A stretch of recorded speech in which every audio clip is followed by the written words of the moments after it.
I've said this many times, but I guess we're at the place where it needs to be said yet again. I need you guys to stop talking about how you want the collapse of the country so the revolution can be ushered in. And then this is giving evangelical lunatics who are constantly talking about the rapture. And the thing is, to all of you who want to write all this fanfic about revolution, is that you never seem to think about the fact that if that were to happen right now, we'd lose. The right wing has all the weapons.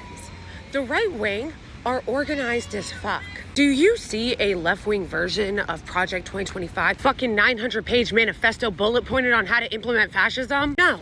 They have it. Not only are they more organized, not only do they have all the weapons, but another thing about them, the right-wingers who want fascism, who want Christian nationalism, many of those people are actually willing to die for the fascism that they want, for the white Christian nationalism that they want to codify into law. They are willing. Meanwhile, a lot of you leftist revolutionaries wouldn't go and get coffee with each other in your own cities. Shout out to Coffee Revolution. You thought it was uncomfortable and made you feel unsafe to have to meet someone off the internet. Yes, I know that already got memory hole, but it did happen. Many of the same leftists that are agitating for this revolution to come attacked and bullied the creators of Coffee Revolution because it would have required them to get off their phones and see people IRL. To the anti-voting left, I'm not telling you that you have to vote, who to vote for, whatever. But what I'm gonna say about your continued decision to not vote at all and to say that it's worthless, why then act surprised when the Democratic Party, in this case, doesn't care about what you think or doesn't try to reach out to you? There is a reason why the Democratic Party wants to appeal to black people, because they know that black people, for the most part, obviously not all of them, they're not a monolith, but like upwards of 85% of black American voters will vote for Democrats. There is a reason why in the recent past years, there has been a concerted effort by the Democratic Party to appeal to white college-educated women, because white college-educated women have been moving over to the Democratic Party for the last few election cycles. They are trying to appeal to that. Now, I'm not saying that the Democratic establishment isn't total trash. They are. And even when progressives and people on the left do vote for them, they are famous for kicking them in the face, like right after. Like the Republicans, we've talked about this before, are really good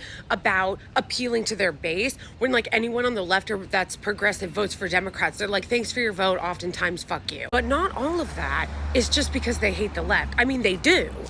But a lot of it is because they know that the left doesn't vote.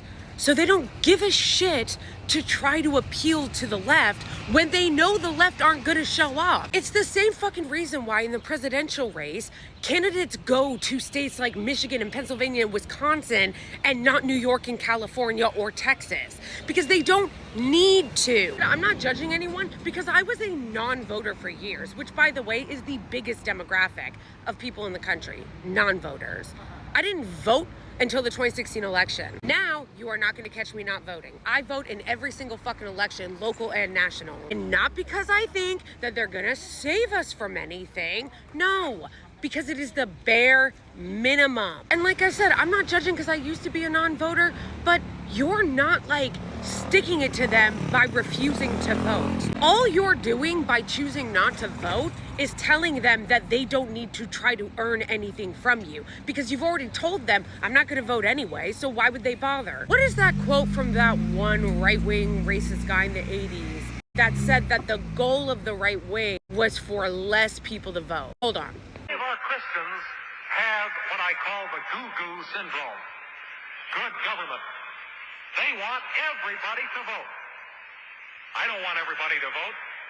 Elections are not won by a majority of people. They never have been from the beginning of our country, and they are not now.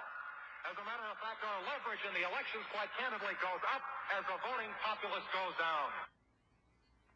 Did you hear? Too many people on the left attach too much morality to voting rather than looking at it as just something strategic that they do along with all their other advocacy. So I am not telling you who to vote for. I am just encouraging you to vote.